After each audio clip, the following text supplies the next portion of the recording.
round one. Okay, so yes, I'm on live YouTube. For those who are just jumping on now on YouTube, welcome, welcome, welcome. Sorry that we're late. We've got a delay of 30 minutes on YouTube, but we started on time with Instagram and Facebook. We are on the 2020 goal setting session with myself, Setemba Siakamela, and this is a live Q&A. It's actually more a question and answer on your part than it is a tip or teaching, but I will give tips based on my experience with the goal settings that I usually do and have accomplished and how I go about it. And I'll just be motivating and encouraging you, giving you tools on how to go about doing your planning. So I've shared with the guys quickly that you have to have at least a 10-year plan that you're working towards. This is your purpose. This is your vision. This is the goal you want to attain 10 years from now. I want to be a very successful, world-renowned speaker that lives in 5 mansions, and I want to be earning 30 million per annum, and maybe that's your 10-year goal. So start off there. You may not have the precise, but start off there, because that 10-year goal is your bedrock. That 10-year goal is the one that's going to build your roadmap in between to help you get to your 10-year mark or your life goal. So once you have accomplished or done that, then you work yourself to where you are, your current state at the moment, where you are. What resources do you have? What knowledge and skills do you have? What do you have access to that can help you reach your goals? For example, let's start with an easy goal that most of us want to do or make, or is a goal for most of us. I want to lose weight. So firstly, we know SMART. SMART is your goal has to be specific, it has to be measurable, it has to be attainable or achievable, it has to be rewarding, and it has to be it has to be time bound. So you want to lose weight. People just say, I want to lose weight. You don't go into saying, how much weight do you want to lose? You need to have a measure. Put a measure in place. I want to lose 10 kilograms. By when? Put a time measure. In 2 weeks' time, is it an attainable goal? Can it be measured? Is it relevant? It is relevant. Is it time-based? It is time-based, because now you have put 2 weeks into the timeline. You have added a measure to your time, to your goal. So coming back now to your long-term goal, where are you? What do you have? For example, I want to be a world-renowned business woman or businessman that has invented methods and strategies that can be reused in a robust manner in many different areas of business, so that it's not static, that it can only be used in the transportation business. Fine. So what do you need in order to achieve that? You need to have the skills, you need to have the experience with that. So where you are, start building in now 5-year shorter term goals, 5-year long goals. Okay, in 5 years' time, I would have completed my master's degree that's going to help me gain experience and skill in business. So that's a 5-year plan. Then you work your way down. What 3-year plan can you make? In 3 years, I should have at least raised 300,000 Rand as capital, so that I can pay towards my tuition, or so that I can fund or fuse that 300,000 into my capital as my business startup. Okay, then you work yourself back even shorter again into a 1-year span. What can I do within the year, or what goal can I set that's going to help me towards my long-term 10-year goal now, that is going to propel me? Then within the first year, you start saying, okay, I can start doing a certification. That certification, I can start enrolling. So already within that 12-year month span, you have a 5-year work plan that's telling you you're going to do a degree. You've got a 10-year that's telling you that I'm working towards the 10-year. We're going to take now focus on the 1-year goal that you've taken up, or that you've put for yourself as a stepping stone to your 10-year gap.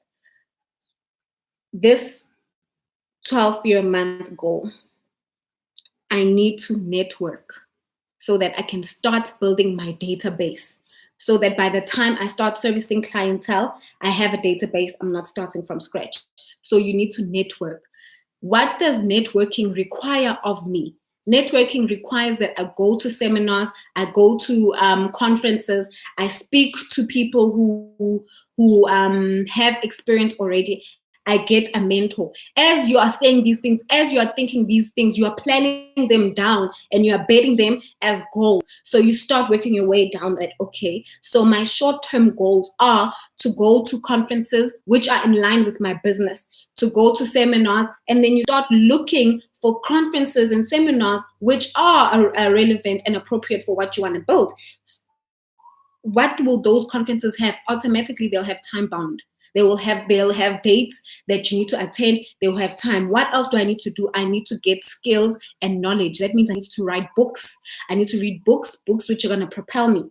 That means I need to spend time on YouTube looking. Time, guys. Oh, with everything you do, time is of the essence. Time is of the essence. How much time is this goal going to require me? What does this do? It makes sure you do not waste time on things that have nothing to do with your end goal, with your vision, and with your purpose.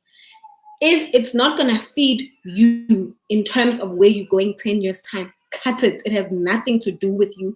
And when I say this, I'm not just talking about entertainment or fun times. Those things are distractions to your goal as well and your purpose.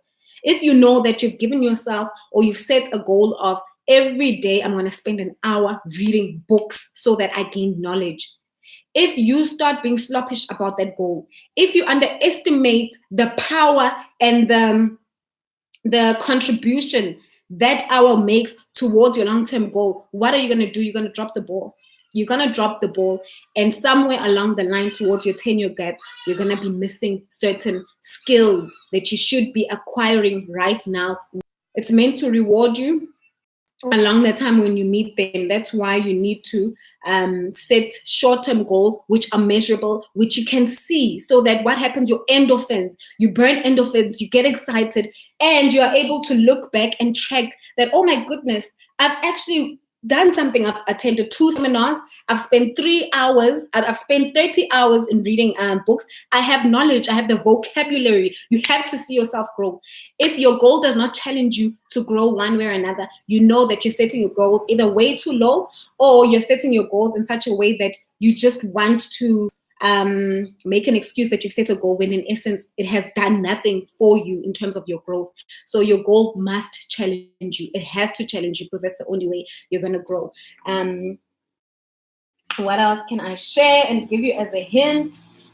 You always have to go back to your goal, guys. This is very, very important, because what else? You'll find yourself in the year getting consumed into things that you shouldn't be, because they're no longer in line with your goal. But because you haven't been reading it, you haven't been going in and being conscious about reviewing your goal, it's easy for you to lose focus, and the main thing is focus. So coming back to the example of we're under a year, right?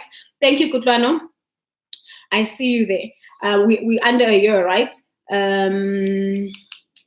You have to set daily goals. I don't know. I know it sounds crazy. It sounds like a lot of admin, but you have to set daily goals, guys. Where's my book? Here's my book. This book does not separate from me. Why? Because this book is basically telling me what I am meant to do today in line with my long-term goal, my short-term goals, and my medium-term goals. This is the measure I come back to say, oh, did I have a productive day or did I not have a productive day? Yo, how much do I still need to do? How much do I have left to do? I don't know if you guys can see, but there's ticks there. There's ticks. This is my lifestyle, guys. I live by this. So much so that it gets bad when I don't have my book near me. It's like, oh my gosh, I'm so lost. I'm so lost. I know I can do this on technology. I use Evernote as well. I don't only rely on my book, but I don't know. I'm still a bit old school like that. I want to interact with my book, though there's Evernote. So please, I encourage you, have a to-do list. Even when your week starts, have a holistic view of what goal you need to reach in this week, so that by the time you review your month, you know you've been proactive and productive. It's a pity my mind map is far. I wanted to show you what I wrote at the beginning of the year as my goals, and so that you can see how many ticks I have. But I saw that with some of my goals, I was not specific. They were not time bound. They weren't really relevant at the time, and I guess they were unattainable. It was just wishful thinking, but that's okay, because another tip is when you are setting goals, make sure that you prioritize your goals. You prioritize your goals. That's up to you how you prioritize your goals. You might want to squash the quicker ones first and scratch them and get out of the way. Or you might want to squash the ones which are more structural towards where you are going. It might mean within a year, out of 5 goals, you squash 2. But those 2 goals that you would have squashed within the year are going to build you up and position you in such a way that it'll propel you in terms of your other goals, which are going to come and almost feed in to those 2 goals. Let me make an example. I'll use myself. So this year I launched my business, my speaking business, and I started and I built a website. That was a goal reached on my side. And for me, it was a big goal. But the website is built, it's a huge structure. There are many other sub goals which are under, which are going to work hand in hand, which are children to this website that must feed into it. I required the website to be up and running so that I can conquer and achieve my smaller timelines and goals to work towards what that website is gonna engineer in the long run. The conferences that I'm gonna have, the speaking engagements that I'm gonna have, the appointments that I'm gonna build and am building. I've got a weekly subscription that I do every week. I needed that engine for me to meet that, because that is part of a goal. It's a short-term goal for me, but that's an ongoing goal. It's a processing goal that I'm going to be constantly working towards and working after. But I have already put in bed to me what is a big and a goal that's of priority. Yeah, let me see what other major tips I can quickly leave you with. Yeah, I think I've pretty much said and explained how I set my goals, how I've been going about it, and how I truly do find myself winning, guys, paid off my debt. Quick, things happen faster. You know why? Focus. Focus, focus, focus. When something's constantly in front of you, and you're constantly reviewing it, it just does something to you. It does something to you, well, to me anyway. And I guess it's also the reward that comes with it, the endorphins, I can do this. And it just grows my capacity, your capacity into actually truly realizing how much you can do, how competent you are, how bold and confident and capable and able that you are. So guys, let's start setting goals for year 2020, but let's not be short-sighted. Make sure that whatever goals you're going to be setting for 2020 are working towards a bigger goal in 10 years time. Waiting for questions. Okay. Let's see if there's any questions on YouTube. Nope. Guys, this is a Q&A. Ooh, I just feel like it was just a complete tips on tips. But yeah, I hope someone learned something. I hope it's beneficial. Can't stress the why. Eat knowledge. And for those who are going to be doing this for the first time, the initial stages is a lot of research. It's a lot of reading. It's a lot of knowledge gaining. It's a lot of test and trial. But yeah, that's part of the process. I guess no one's got a question. So yeah, that's it from me. Thank you guys for watching. Absolutely loves you till I do a live again, hopefully sometime soon. Thanks, guys. Bye. Oh, Wow. I don't know if the question just came now or there's a lag in the network, but I've got a question. Okay. It says, I have heard, sorry, you're in my way. Let's just make that bigger. I have heard before that when setting a goal, you must put a reward. How true is that? Yes. So I did mention that you have to put a reward. You have to put a reward because that reward keeps you going. That reward, it it does something to you. It's like I've achieved. It's a mini celebration. Yay! So when I paid off my debt, I definitely did celebrate. So always put rewards for yourself. It's an assurance that indeed you have squashed a goal, you have met a goal, and you've come through. And I think the thing I didn't touch on was, what do you do when you don't accomplish or you fail at a goal? Don't beat yourself up for it. Question yourself why. What did you learn from that? What could you take from that? Is it something that you have to go back and work on yourself? Was it circumstantial? Was it circumstances? Because sometimes you can't change surroundings and circumstances around you. Find out why. Check yourself and don't beat yourself up about it. I don't understand French. I only speak English, so that question in French, unfortunately, I can't answer it. I'm sorry. I really am not good with French. Yeah. Any other questions?